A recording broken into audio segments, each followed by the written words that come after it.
also, if you know Dr. Paul Offit, he's at the University of Pennsylvania.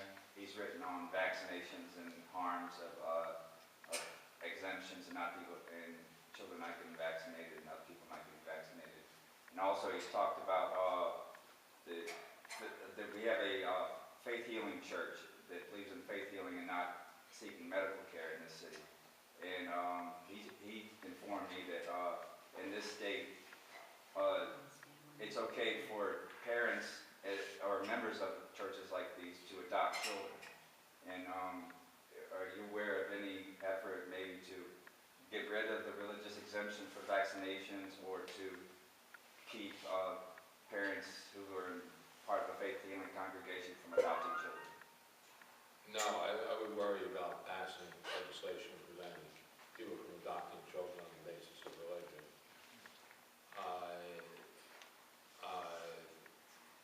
In terms of repealing religious exemption for vaccination, I would support that. I would not. I do not believe that religious exemptions are generally good. There's a bill we have not discussed here tonight that seeks to promote a broad exemption for decisions that violate one's personal conscience in the state constitution. And it's aimed at allowing discrimination against gays, discrimination against blacks, discrimination against anybody or anything if you have a sincere belief that what you're doing is the right thing. And the idea that there's going to be some governmental agency now examining people's beliefs to determine whether they're sincere or not is bizarre and intrusive, and it makes sense to have discrimination laws without these kinds of exemptions. And if people feel their conscience does not permit them to do whatever it is they are doing for some minority group, they ought to get out of that business and do something else for a living. I'd like to present an idea that a lot of people believe that the government could solve every problem, and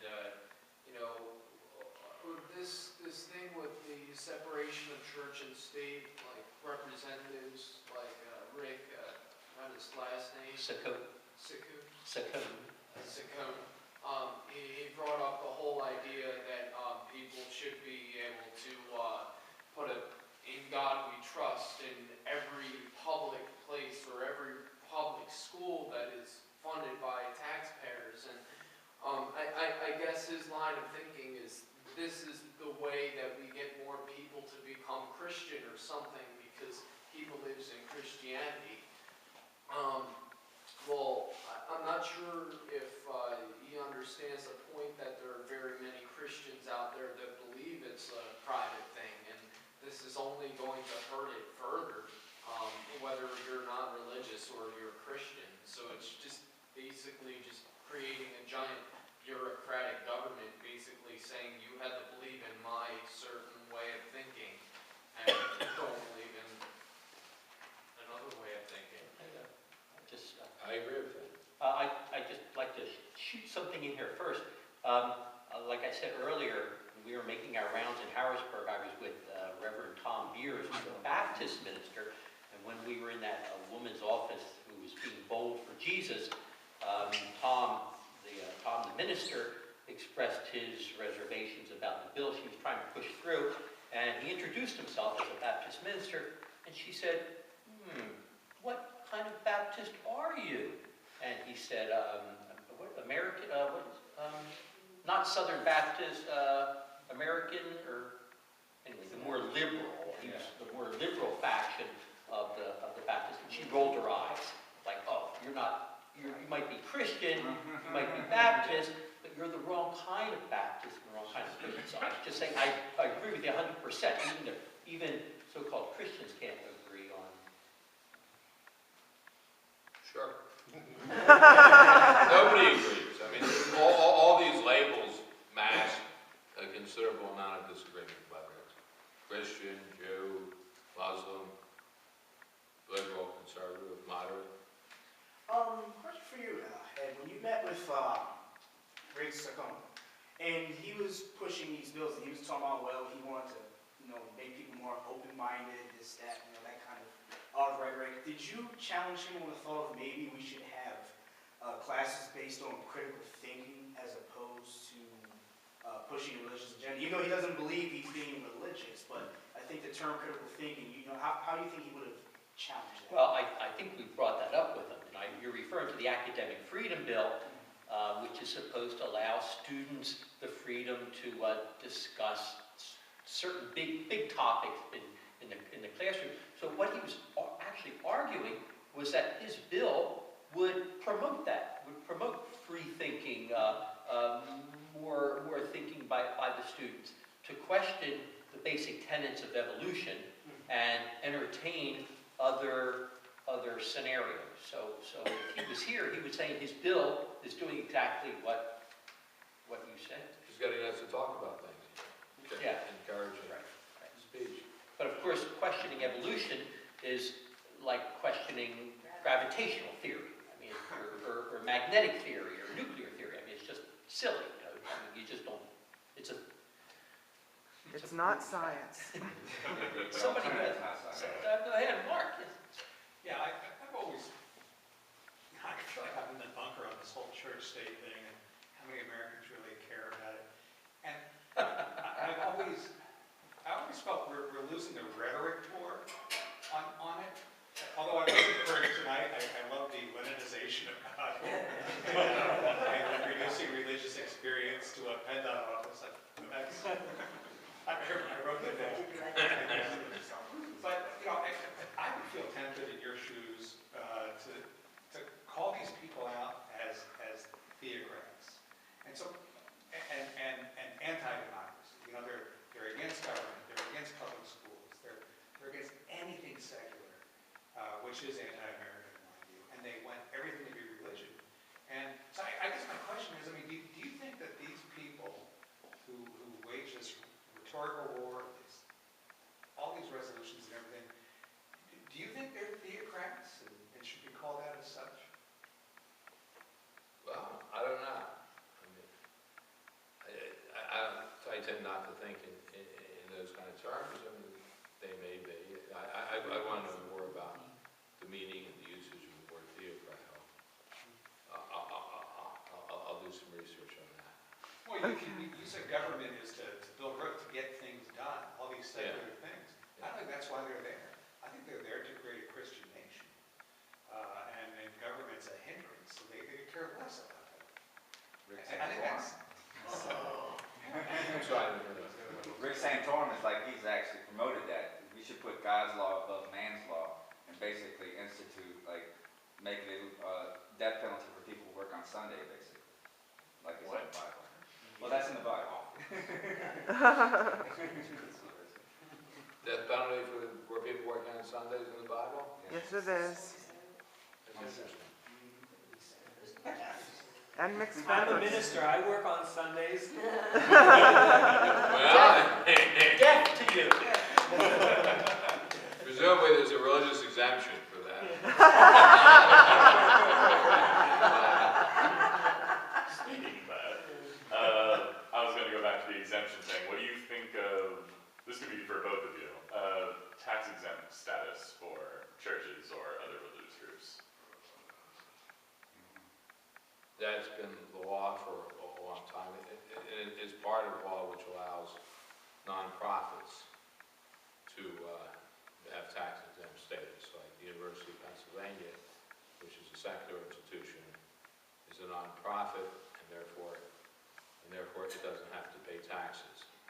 Albert Einstein Medical Center, which is in the old version of my district, and not the new version, although it's got some satellite facilities in the new version, is a nonprofit, and it doesn't pay taxes. So the test is who's a nonprofit and who's not. And religious groups are nonprofits. It would be different if the law said only religious groups had tax exemptions, but that's not the way it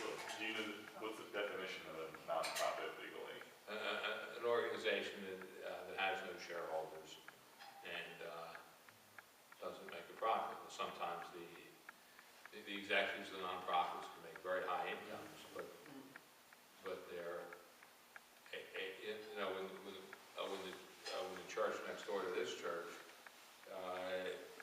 shut down and became a business office, they had to start paying taxes. And that's generally true with nonprofits in general. 1/4 or so of all the land in Philadelphia is owned by nonprofits.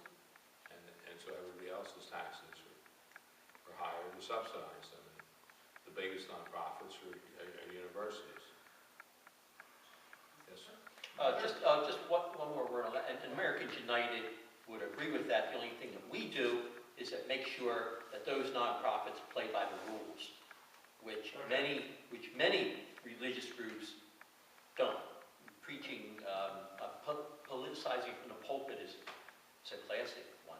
AU is always fighting that battle. On that same question, can I ask for clarification?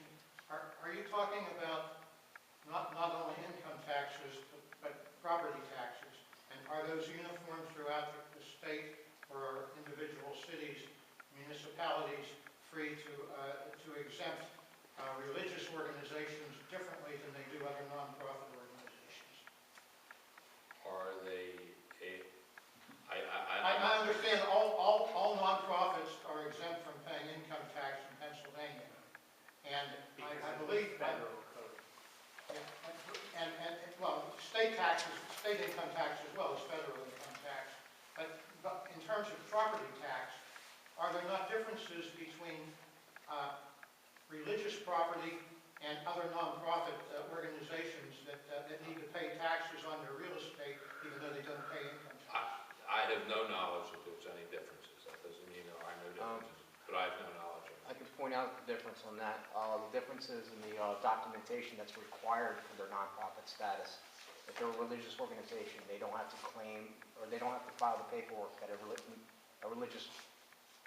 non-religious organization would have to file.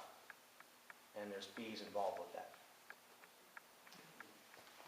I think the real controversy on this topic isn't with the organizations, but with the clergy.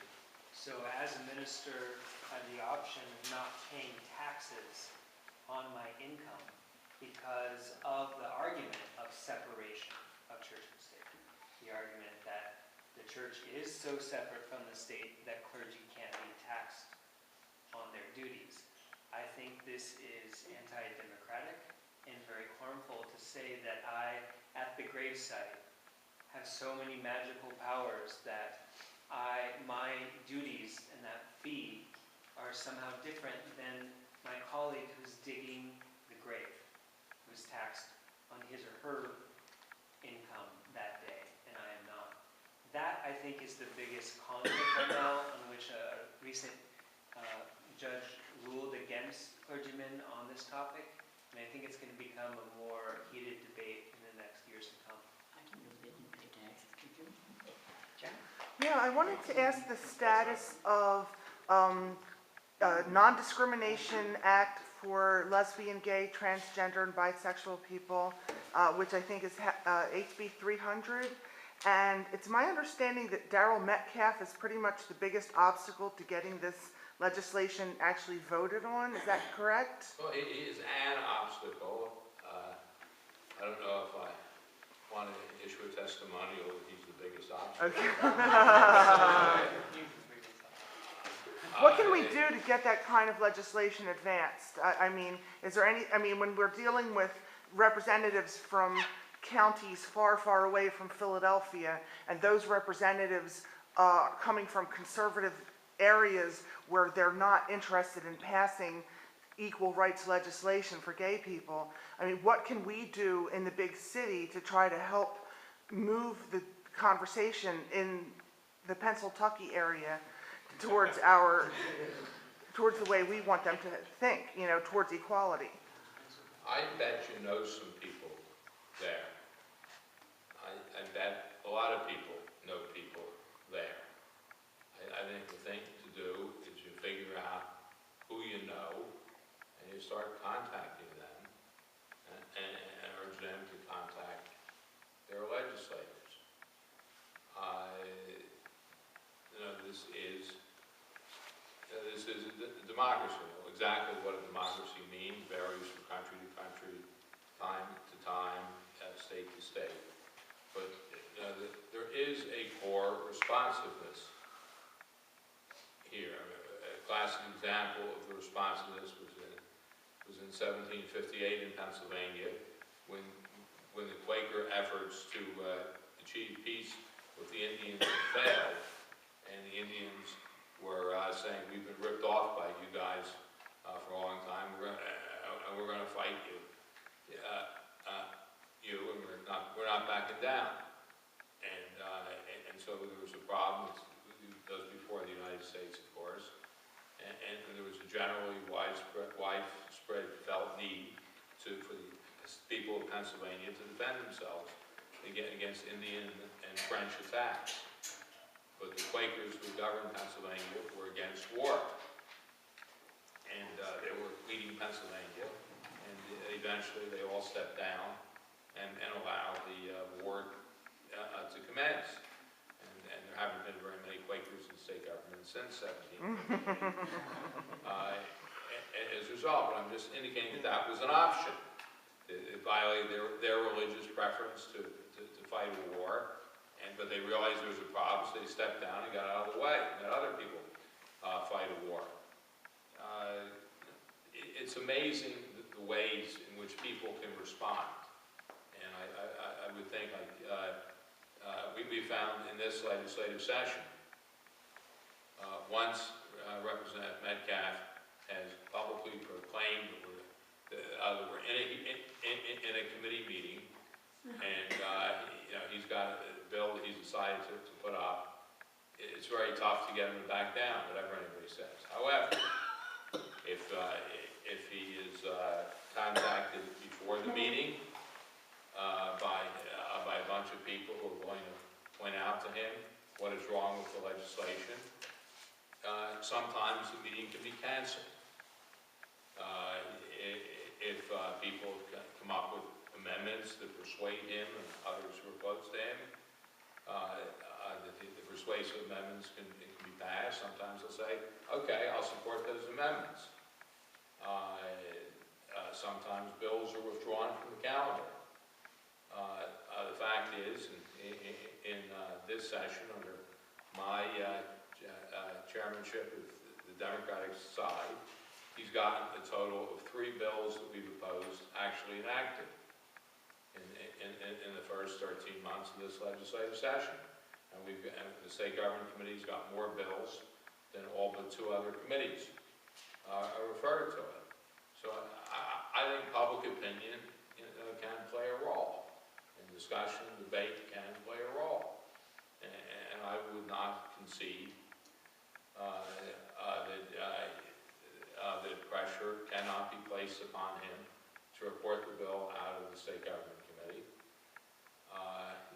And I would not concede that we cannot get the bill passed as an amendment to some other bill. Now, if we do it, I mean, there are all sorts of ideological questions about which people feel strongly about. I tend to be not very rigid on these things. Other people are. But it would seem to me that if we could get a bill banning discrimination and putting an anti-discrimination bureau against discrimination against gays in the Department of Commerce or the Department of Education or anywhere else except the Human Relations Commission, because in order to amend under Pennsylvania law, we have to have a bill on the Human Relations Commission on the floor in order to amend that bill. So if we say, well, we insist the gays have to have the exact same protections as everybody else. This is terrible discrimination. Then we might be stymied if we don't have a Human Relations Commission bill to vote on. And it takes 2/3 of the votes in the House to force him to call a bill off if he doesn't want to.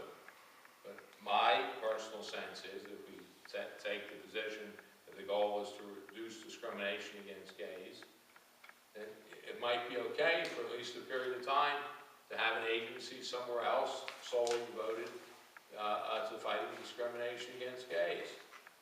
And we can stick it in anywhere where we get a chance to amend the bill. Now, if there could be a consensus in supporting that, or a general feeling in supporting that, we can probably get something through. I know that's difficult, and some people say, oh, this is terrible discrimination. Like, some people thought that it was terrible for the state to consider passing civil unions legislation, because that's not precisely the same as everybody else has. Well, every state that has had civil unions for more than 2 years is subsequently upgraded it to marriage equality. And Pennsylvania has not done that. And we're a lot more progressive state than a lot of the states that have upgraded it to marriage equality. I might venture that all of the states that have marriage equality all had non-discrimination acts first. No state has achieved marriage equality without first having non-discrimination act in place. But some states are getting pretty close to that. Yeah. Like Utah and Oklahoma, True. because of federal Because the orders. courts, yeah. And again, some people take that fact and believe it's a sacred principle. We can't even consider gay marriage until we get the other thing through it. It's just violation of God's law to do that before he passes anti-discrimination. Yeah. The fact that I believe that my political judgment, whether I'm right, is within the next few years, every state in the nation is going to have marriage equality. And we're still going to be struggling in many states, maybe including Pennsylvania, to get equal rights. The fact is that the anti-discrimination laws were a product of a time and a place and an era. And if people really want to expand them, we really got to promote them. And there are very few cases in Philadelphia history where anti-discrimination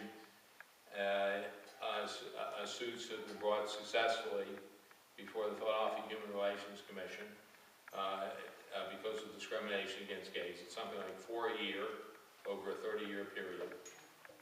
And the average fine that's been levied against those who discriminate is about $3,500. That's it? So I mean, it's a limited tool. It is not a jobs program. There's a considerable critique of civil rights laws. Even at the heart of the civil rights movement, people like Leon Sullivan in Philadelphia were pushing for affirmative action, and they thought that was far more significant than anti-discrimination laws. I mean, there could have been, a cartoon about some black people sitting around and talking and saying, in the old days, they wouldn't hire us because they say we were black. Now they won't hire us because they say we're not qualified. And the fact is that there are many, many successes of civil rights. Is application in the black community. There's still massive poverty in the black community. There's massive poverty in the Latino community. The civil rights laws are useful tools, but they're not solutions to all the many problems. And those people who see them as solutions, I think, have to look at them very carefully and try to figure out ways in which the enforcement can proceed. I think meeting with Ru Landau, the executive director of the Human Relations Commission in Philadelphia, would be a good step. And get the citizens from and find out what can actually be done to reduce job discrimination against members of the GLBT community in Philadelphia. What can be done? I mean, done to reduce discrimination against others.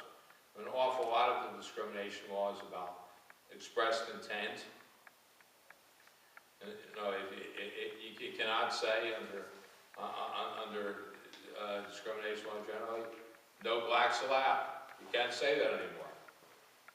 That doesn't mean you have to hire a single black person ever. You just can't say, you cannot say, we're not hiring anybody because they're black. But there's nothing requiring you to hire black people. And, there are all sorts of occupations in which there are virtually no black people in this country today.